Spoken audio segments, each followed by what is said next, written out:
Hi, everyone. My name is Sarah Shedd, and I'm so excited to be the host of LRXD's Take Care Tuesday. At LRXD, we believe in a brighter and bolder future where health and well-being become accessible to all. Our digital talk series, Take Care Tuesday, is focused on giving us all a deeper dive into some of the practices, opinions, and really valuable advice from some of the top thinkers in health and wellness, creativity, futurism, social activism, and environmental activism, all who share our same mission of health and happiness. And this week, I'm so excited to be having a conversation with Adri Norris. Adri knew from an early age that she wanted to be an artist. Through life's changes, moving from Barbados to New York to New Mexico, joining the Marines, art remained the main persistent force. She was raised to be a leader, and she sees herself as someone who can help people improve lives. Thank you so much for being here, Adri. This is a real treat for me and for everyone. I wanted to start with, I first came into contact with you when you were doing a event with the Denver Art Museum. It was a virtual event, and you were talking about your Women Behaving Badly series. And I was so touched by all the people you really mentioned, and it shifted me into researching more on Shirley Chisholm and really investigating that and understanding that. And I'm curious, what has been your intention behind this series, and how does it touch on your own story, and maybe even the way that has it influenced, I'm sure it has, but has it influenced the way that you show up publicly? Yeah, well, first off, thanks for having me. Appreciate it. Yes, the Women Behaving Badly series, it really stemmed from this idea of artists as creators of culture, reflections of culture, or a combination of the two. And so, up until that point, it was 2016 when I started the series. I'd been painting portraits, for families, and I had a series where I did portraits of celebrities and pictures of my friends and things of that nature. But I started to ask myself, like, am I doing that thing? Am I reflecting culture, or am I helping to change culture? And I didn't feel like that the answer was yes at the time. And so I started the Women Behaving Badly series because I am also a big nerd, and I love learning things always. And I listen to tons of podcasts, and I watch documentaries, and anything that just sort of puts information in my brain, I'm here for it. And one of the things that had started to happen around that time period when I started making the series was I realized that, through these random obscure stories and podcasts, and I'm talking like random stuff from like Radiolab or 99% Invisible, things that are not specifically about history, I would get these little snippets of some woman in history who had done something that was important to us. And I was like, well, why didn't I know this? 35, 36 years old at the time. And I was like, well, that's weird. And how did I make it this far and not know that it was a woman who created this cooling shipping containers so that we could bring fruits and vegetables from different countries? Like, why didn't I know this? And so the more I asked myself that question after hearing new stories, I was like, you know what? I need to just share these. This is the thing that I can do. And so Women Behaving Badly was born out of that desire to share that information that I've been learning and really bring to, higher level public consciousness, these stories of women. Something that I've recognized over time is that as much as we feel that we are a culture that, writes things down, and we're in the age of information where like everything is at our fingertips with a quick, online search, we're actually still very much beholden to the oral tradition. And so it is the stories that we tell each other aloud and we continue to repeat. Those are the stories that persist. And so, during the course of my research, I've found a number of women who were like Oprah famous, Beyonce famous in their times, and we have no idea who they are right now because we stopped talking about them.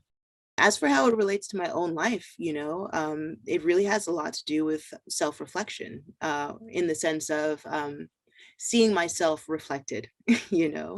And that's not something that was true in my learning of history in school, wasn't true of much of my learning in history as an adult.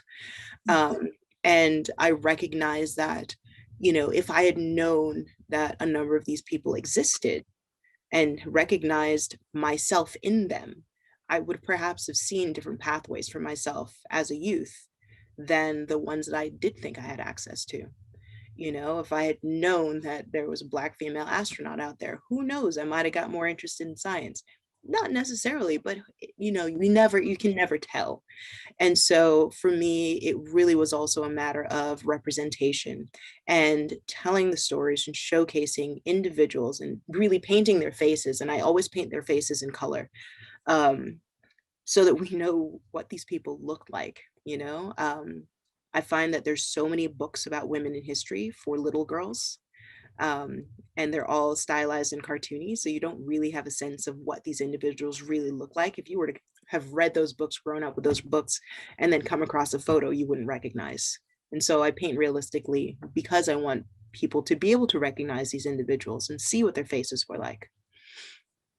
Definitely. And I feel like with art, you're creating an image. It's kind of relates to what you're saying about storytelling. We remember how someone made us feel, and we remember the environment we were in when we heard something. And when we see art, when we see your beautiful paintings, we're getting that message along with the research that you've done. Because we're feeling it, and then I feel like it imprints more in our being, and then hopefully, yeah, we can pass that to other people. And I know that you go into schools and you teach painting demonstrations, but you also give lecture and talk. And I'm curious, what is you've touched on it already, but I'm curious, when you're approaching a younger audience, what is your main focus, your main message? And then how does that perhaps differ from when you're talking to older generations in a different type of context? With younger audiences, it's really interesting. Like I started off and I was like focused on girls. I was like, okay, girls need to know who they can be. And something that I came to realize was that, boys also needed to have different types of role models. So, growing up, like most of my role models, I'm an artist. And so I'm like, all right, well, who are the painters? And they're all white and male, you know? But that's who I had to look up to. So I did.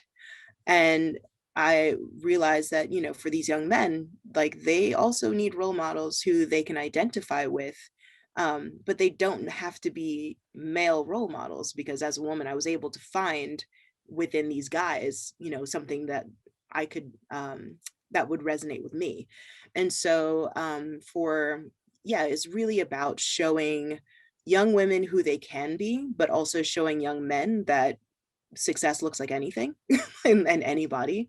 Like there's no one way to be successful. There's no one look. And so, to have them now have these women that they look up to me, in my mind, I will see if it's true in theirs, but kind of shifts the way they look at women in general.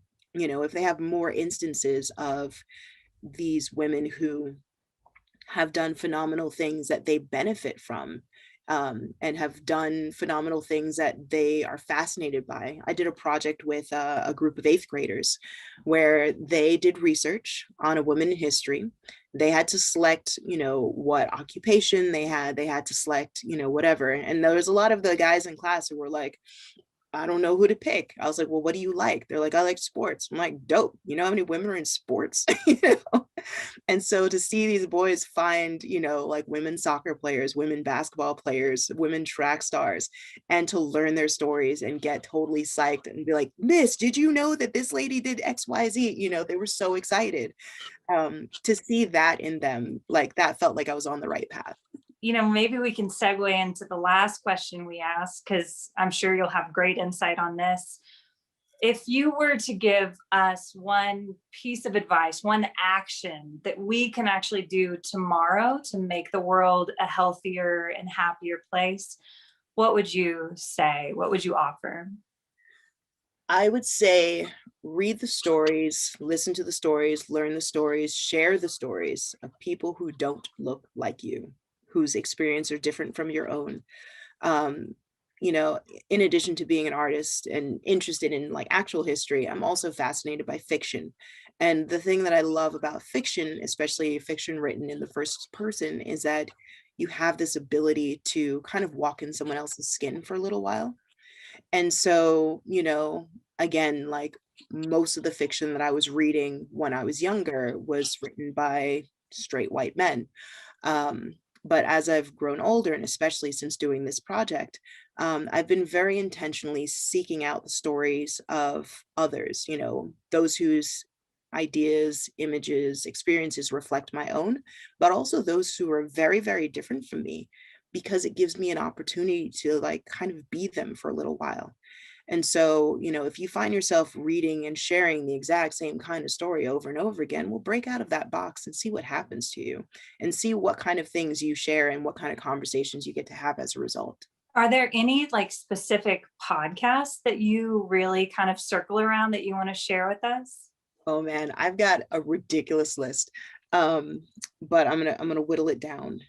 The History Chicks, I'm a big fan of their podcast, and they are two women who exclusively talk about women in history. Um, Malcolm Gladwell's Revisionist History is a great one. Throughline, I discovered that one a few months ago and I'm hooked. And basically what they do is they look at things in the present day, and then they see how far back in history this thing started, and then they draw that line between the two points in time. I'm gonna stop there, though, but those are my top three at the moment. That's great. That's great. So if you're digging on Adri, like we are at LRXD, you can find her at afrotriangledesigns.com. And then she's also on Instagram at the same handle at afrotriangledesigns. Yeah, actually just So, Afro Triangle on Instagram and Facebook. okay. Cut the designs off. Got it. Got it. All right. Well, thank you so much, Adri. It was such a treat to just talk to you and connect and hear all your wisdom for us. So thank you. Thank you for having me.